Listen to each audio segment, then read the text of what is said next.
Everybody, Miss Joanne Naughton.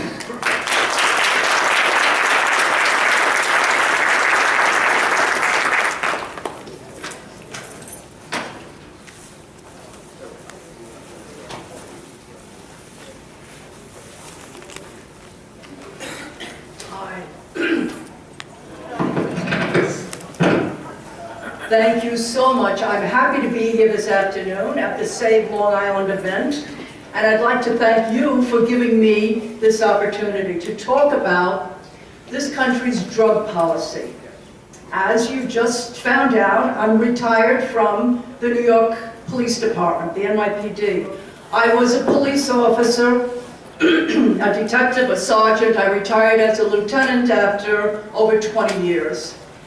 As a detective, way back in the 1970s, I worked undercover in the narcotics division. I went out on the streets of the Bronx and Manhattan, and I bought drugs from street dealers, heroin, cocaine, pills, marijuana, whatever was available. And my backup teams eventually arrested those dealers. And we did this as good soldiers in the war on drugs. I made hundreds and hundreds of drug buys, and my teams arrested every one of those dealers. And let me assure you that most dealers are just small-time drug users. They sell to support their habits. I believed in this country's drug policy, and I believed I was doing the right thing when I helped wage the war on drugs. But I'm now willing to admit, after looking at the evidence, that I was wrong. Prohibition doesn't work. It never has. Prohibition has been a failure. I'm also an attorney. I represented criminal defendants in Manhattan with the Legal Aid Society. Many of my clients were young people who either possessed drugs or sold drugs, nothing violent, and they were facing years of incarceration along with a lifetime felony record. So my experience with our drug policy is hands-on. I know what's going on, both from the police prosecution perspective, as well as from the point of view of the person who's been arrested and who now faces a pretty grim future. After over 40 years of fighting the war on drugs, you'd think that either this war would have been won by now, or that we'd face the fact that it isn't working and tried something new. Just before I retired from teaching, one of my criminal justice students told me about law enforcement against prohibition. LEAP. It's an organization, as you were told, of police officers, prosecutors, judges, federal agents, corrections officers, and other members of law enforcement, both active and retired, who are dedicated to ending the prohibition of drugs in this country. By the time I heard about LEAP, I'd already come to the realization on my own that the law enforcement approach has not gotten rid of drugs in this country, and in fact, has made things worse. Today, drugs are more available, purer, and cheaper than before. I now believe drugs should be legalized, all drugs, regulated and taxed. And I Go ahead.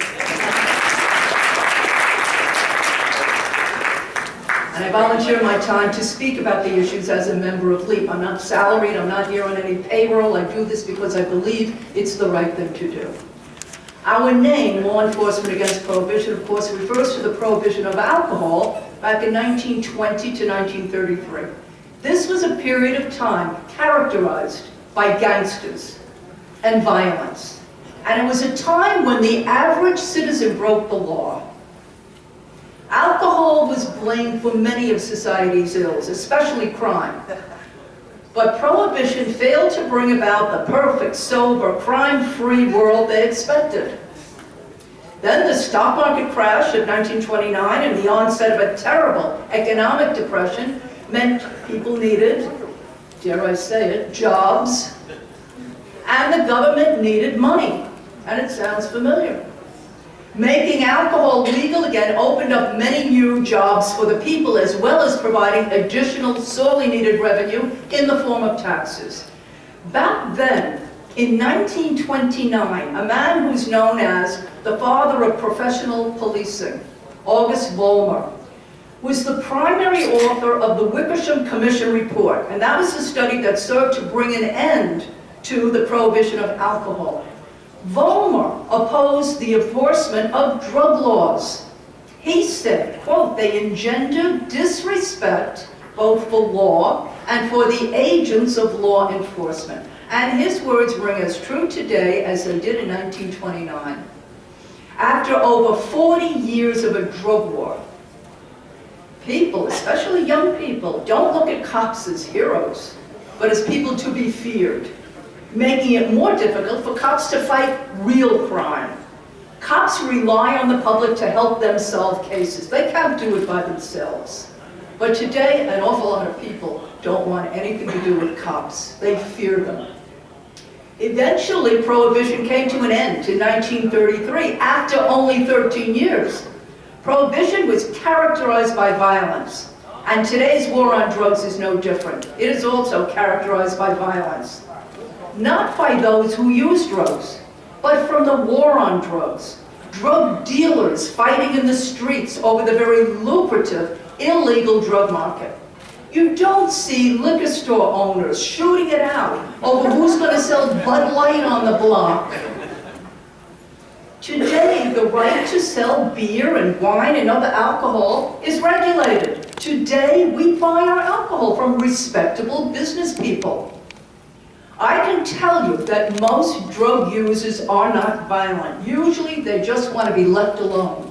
But the illegal drug trade is extraordinarily violent.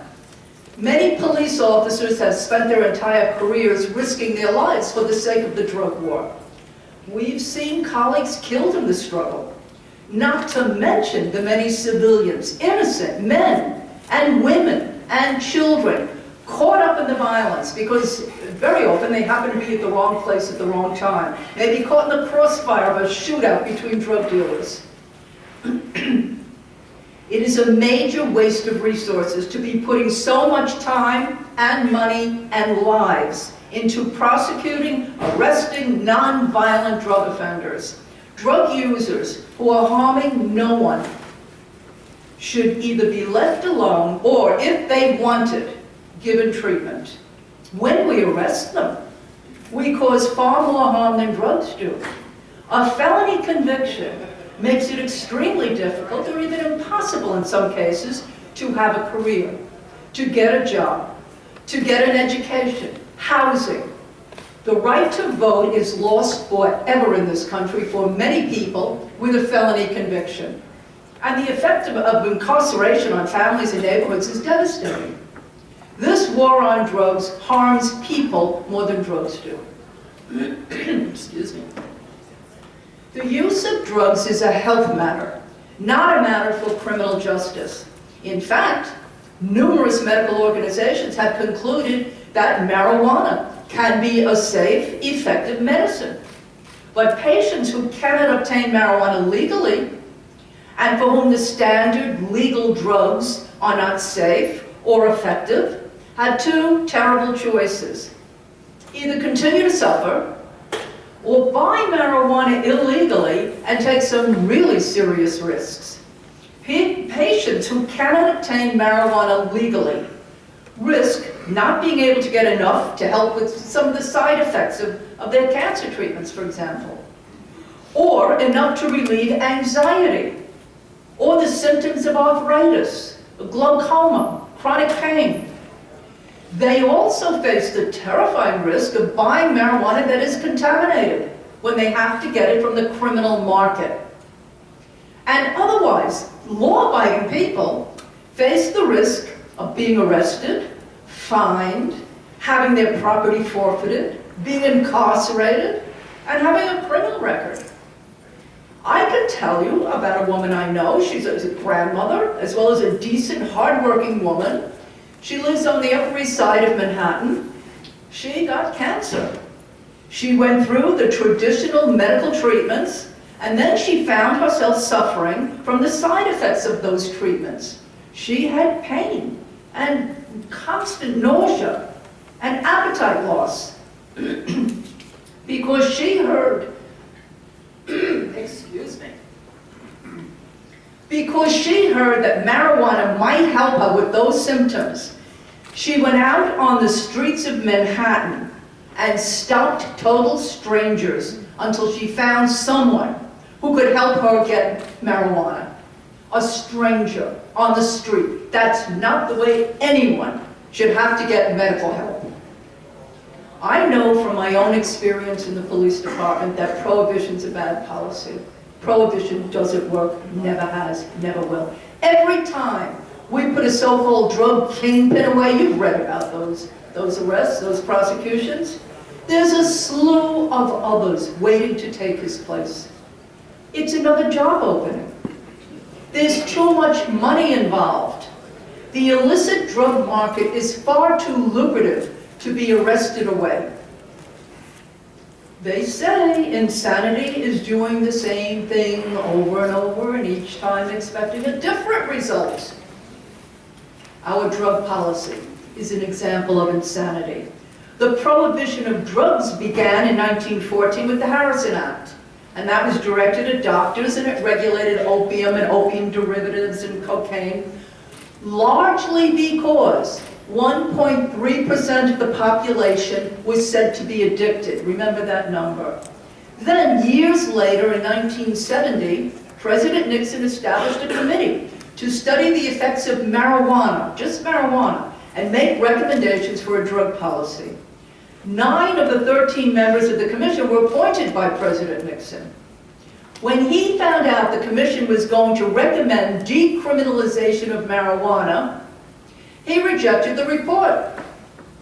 He said he wouldn't follow any such recommendation. And every president since Nixon, Democrat and Republican, has escalated the war. In 1972, justification for rejecting the commission's recommendations and for continuing the war on drugs included the fact that the addiction rate was about 1.3% of the population, just as it had been in 1914. Nothing changed. Shouldn't there have been some indication that banning these substances for almost 60 years had reduced use, at least reduced addiction? The reality is Americans want their drugs, and Americans will have their drugs. Not all Americans, but a sizable number. Americans are the largest consumers of illegal drugs in the world. Let's look at some of the costs of the drug war. Federal spending on fighting the war on drugs has increased 1,800%. 1,800% over the past 20 years. A few years ago, a highly respected economics professor at Harvard, a guy called Jeffrey Myron, found that federal, state, and local governments annually spend roughly $44 billion to enforce drug prohibition. And it still doesn't work. Here's another cost. Fighting the war on drugs has made the U.S. the incarceration nation. We have only 5% of the world's population, yet we have 25% of the world's prisoners. Right now, we have about 7 million people in the system, over 2 million incarcerated, about 500,000 of whom are drug law violators, and the rest are on probation and parole. That's shameful. It's also very expensive. For the most part, people don't come out of prison fully, especially if they went in young, fully able to resume a nice tax-paying, middle-class, drug-free life. Prison doesn't do much to further those goals. Here's another cost. For various reasons, murder is a relatively easy crime to solve. And in 1963, before the war on drugs, American police departments cleared 91% of homicides. Today, that number is down to 61. Today, across this country, 60% of reported rapes are not prosecuted. 60% of arsons and 75% of robberies go unsolved. Today, police departments are concentrating on non-violent drug law offenders. From 2002 to 2012, the NYPD spent 1 million work hours arresting people for marijuana possession, not even sales, possession. I don't see any role here for law enforcement. We need to spend our time and money and resources arresting criminals who truly threaten public safety. Killers and rapists, cyber criminals, terrorists, instead of chasing after non-violent drug offenders. And let me be clear, I'm not advocating or promoting any type of drug use, but I'm also not advocating wasteful, harmful, and misguided policies that don't work. It's time for a new approach.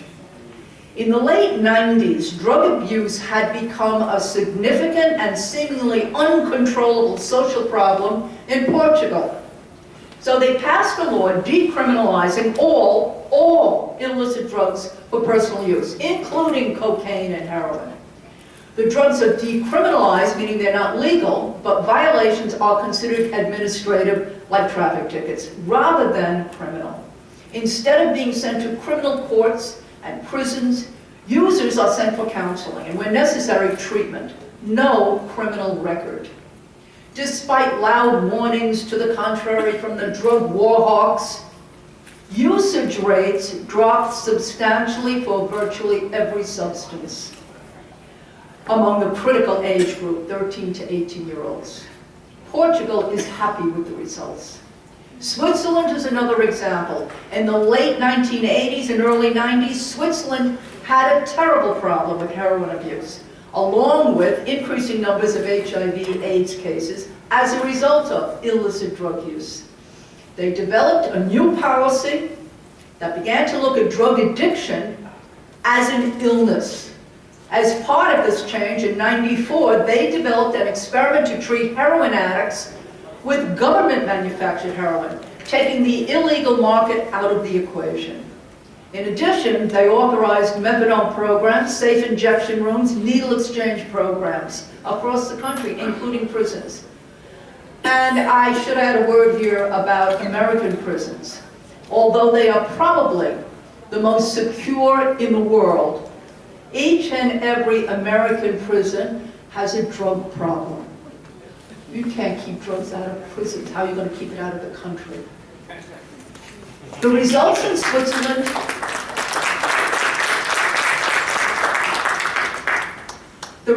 Switzerland were positive. Felony crimes committed by patients in the program for at least a year dropped on average by 80%. Rates of HIV and hepatitis among drug users plummeted, along with a serious reduction in the consumption of illicit heroin. Their comprehensive public health approach also saves Switzerland money. Criminal justice costs have been reduced because of the reduced rates of crime. Elements of the program have been emulated by other countries: Germany, Denmark, Holland, Belgium, England, Spain, Canada, no, not the US. So, despite catastrophic warnings that helping addicts, instead of prosecuting them, sends the wrong message, the Swiss program has led to fewer new heroin users. They're happy with the results. They aren't going back to the bad old days of total prohibition. In the Netherlands, where cannabis is de facto legalized, the marijuana usage rates are half the rates of the US, where it's been illegal all this time. This was explained by the health minister when he said, "We haven't succeeded in making marijuana boring." The mystique is gone. It's not sexy for them anymore. Professor Myron's study also shows that federal, state, and local governments forego, give up, throw away, turn their back on roughly $33 billion a year in tax revenues, assuming drugs were legal and taxed at rates similar to those on alcohol and tobacco. And in May of 2010, California reported it was collecting $50 to $100 million in taxes from medical marijuana. That's just medical marijuana in one state. But under Prohibition, those revenues are profits for the illegal drug cartels. We need to stop being emotional about the problem, thinking we can do the impossible, make the world drug-free. That's magical thinking.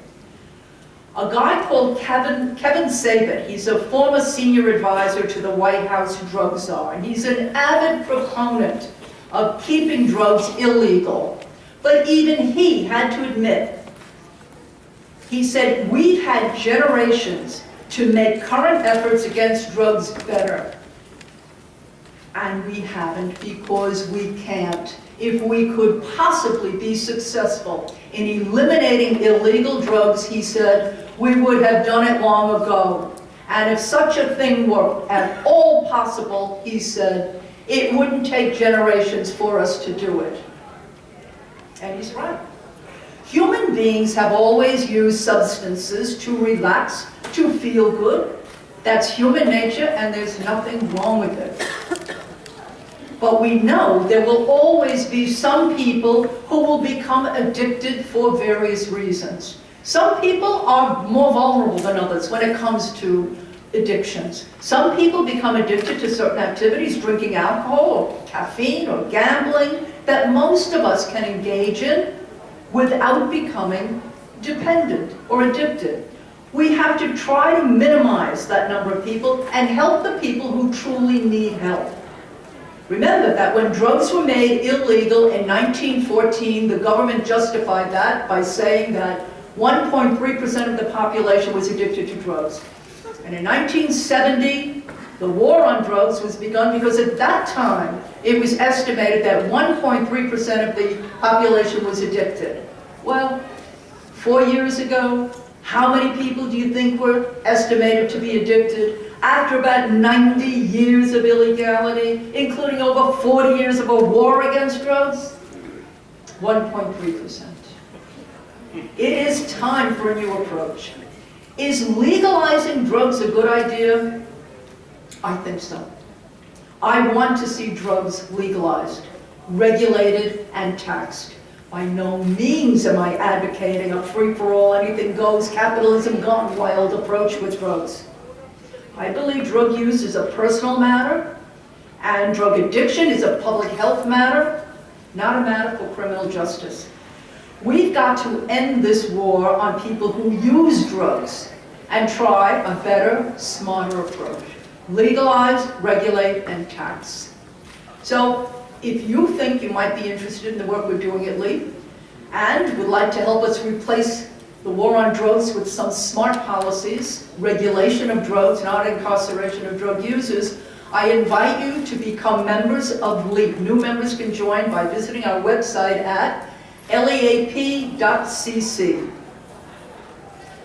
I also have some information outside that you might find interesting. Thank you.